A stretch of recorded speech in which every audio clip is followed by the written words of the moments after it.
Hello, everyone, and welcome to the Labour Justice Barometer podcast. I'm Aisha Adam. And I'm Debbie Collier. And we're your hosts today on the Labour Justice Barometer.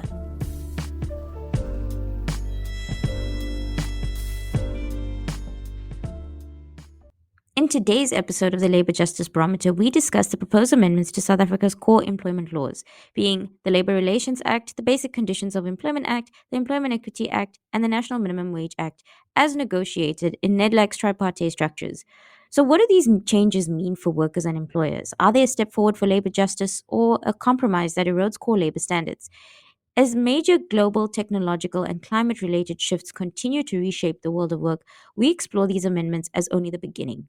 Ongoing developments regulating work are essential to ensure the protection of workers' rights, as well as the promotion of decent work and the adaptability of labour law to new and emerging challenges. It's been a busy time for labour law in South Africa. A draft dismissal code has been published, new regulations, sector targets, all have come under effect under the EEA, and NEDLAC has actually proposed amendments to labour law, and everyone seems to have a different take on what it all means. Debbie, have you been keeping up? Actually, yes, there's been a lot of movement in the labour law reform space, and it's certainly been sparking some debate, including litigation in the High Court by the DA, but we'll say a little bit more about that later. I think for today, perhaps we should focus on the NEDLAC proposals. Exactly. And regarding the NEDLAC proposals, we're told that it's about creating jobs, especially for younger people. But this also raises concerns about whether we're diluting worker protections in the process. So let's look at some of these reforms, what's changing, what it means for the labor market. So, Debbie, before we go into any of the specifics, how are you viewing all of these developments? Should we be concerned? Asha, I don't think we need to be concerned necessarily. I think we need to pay attention. The proposed amendments by the NEDLAC Labour Market Chamber, these are amendments to the Labour Relations Act, Basic Conditions of Employment Act, Employment Equity Act, and the National Minimum Wage Act. They have all been negotiated in a thorough process by the social partners in the Labour Market Chamber and under the auspices of a labour law reform task team. And they were very deliberately targeted at responding to changes in the labour market and the nature of work.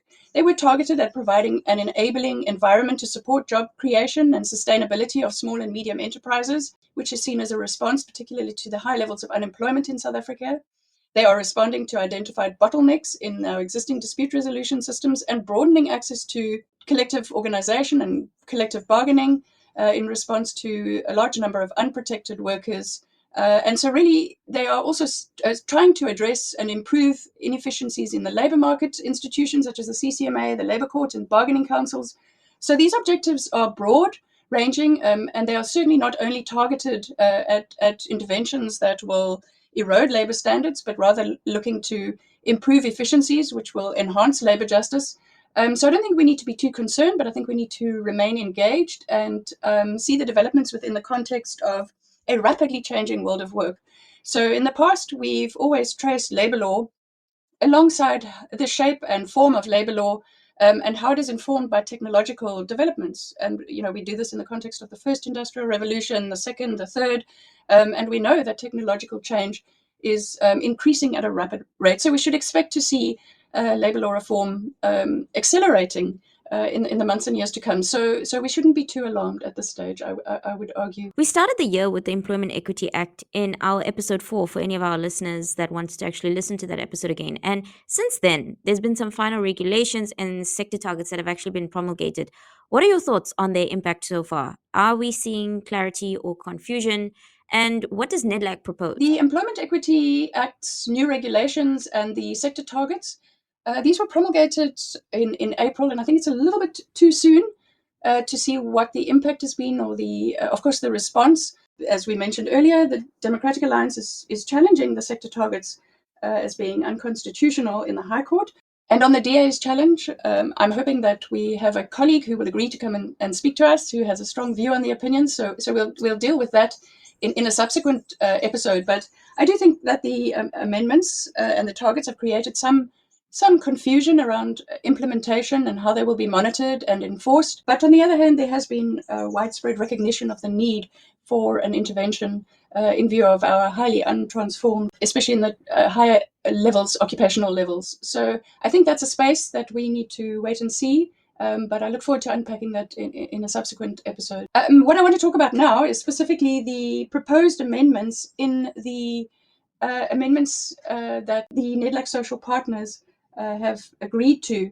So perhaps just to add to my earlier indication of the context, NEDLAC has proposed amendments to the Labour Relations Act in 47 clauses.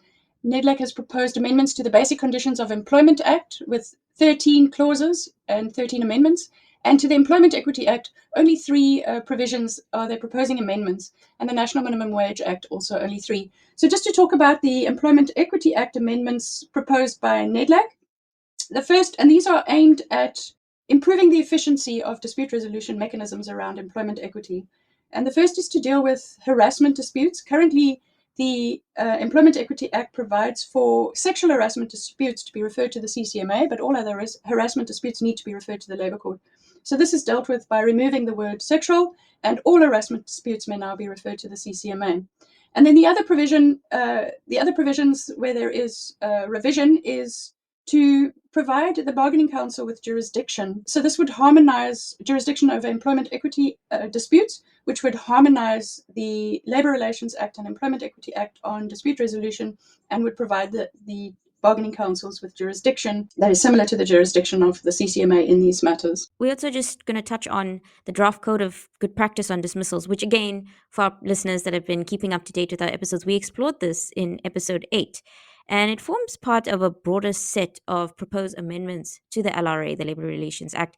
What other changes are there in the LRA reform proposals that our listeners should be aware of? So as I mentioned, the LRA has 47 clauses, the proposed amendments to the LRA, and largely a significant portion of these are related to improving efficiency of the dispute resolution bodies.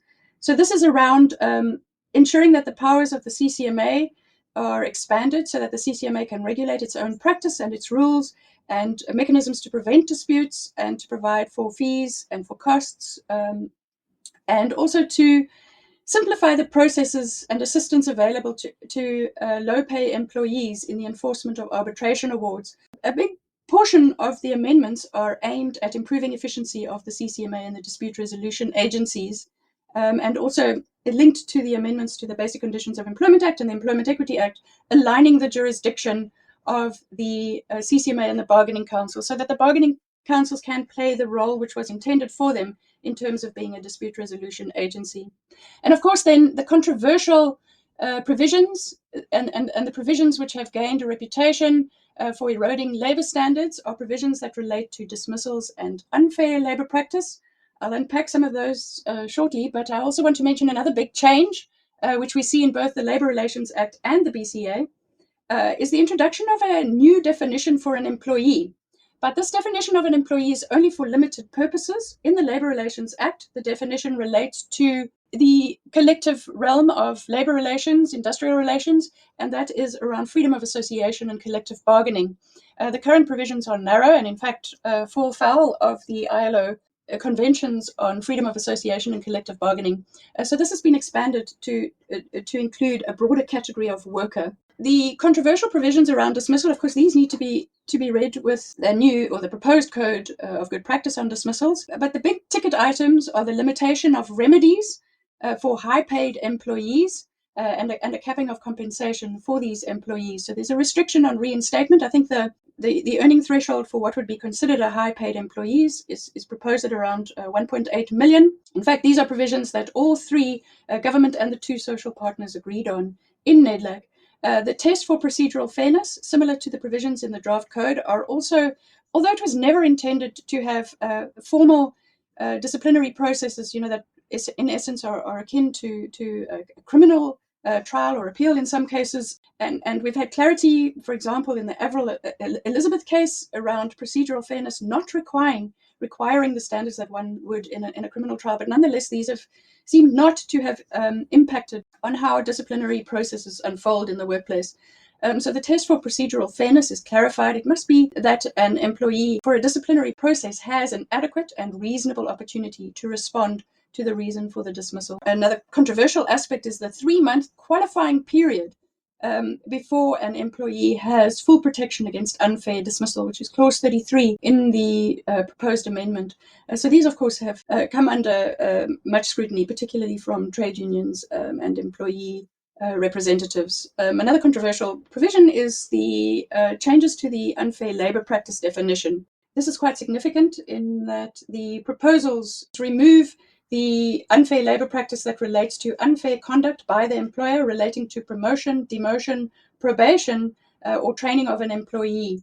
So this is a significant change that has come under fire, and it remains to be seen what sort of feedback will be received if Cabinet agrees to publish that amendment.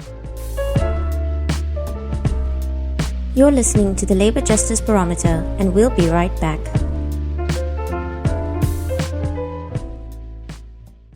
Debbie, what about the Basic Conditions of Employment Act, the BCEA, and the National Minimum Wage Act, the NMWA?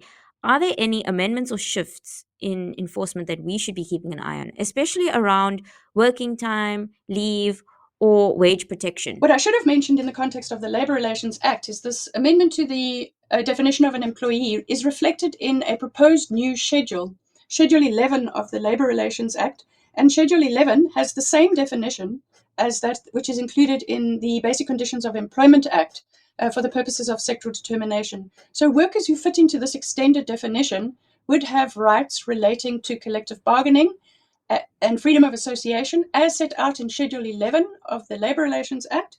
And then this definition, which is mirrored in the Basic Conditions of Employment Act, means that conditions of employment could be established for those categories of workers under the Basic Conditions of Employment Act. So this is a significant proposal in terms of expanding protection to categories of workers who are currently excluded. And, from my perspective, certainly that is to be welcomed. One of the proposals is to provide protection for what is a so-called on-call worker, or globally we've seen this being called a zero-hour employee, an employee who is contracted to be on call, but isn't necessarily provided with hours of work. And protection is provided in the proposed amendments so that the on-call worker must at least be provided with minimum protections. There are requirements for contract terms that must be reasonable. And there are some provisions around leave and benefit entitlements. I think that's an important new protection for workers. Severance pay, it's also proposed that severance pay is increased from 1 to 2 weeks per year worked. So these are significant. And then there are also proposals to improve efficiency. These largely mirror the types of changes we see also to the Labour Relations Act and the Employment Equity Act around improving the efficiency of the CCMA and bargaining councils and clarifying their jurisdiction in respect of severance pay claims and other disputes around compliance and clarification around the payment of fines. Where fines are paid in terms of the National Minimum Wage Act, these fines will be paid over to the employee. In terms of the National Minimum Wage, there was jurisprudence, the Quantum Foods case, in which deferred payments, so contractual bonuses, were included by an employer when determining the wage paid. So that would take a worker's wages over the minimum wage, and this has been clarified now that these payments will be explicitly excluded from the determination of a minimum wage. So this is also a protection that is provided for low wage workers.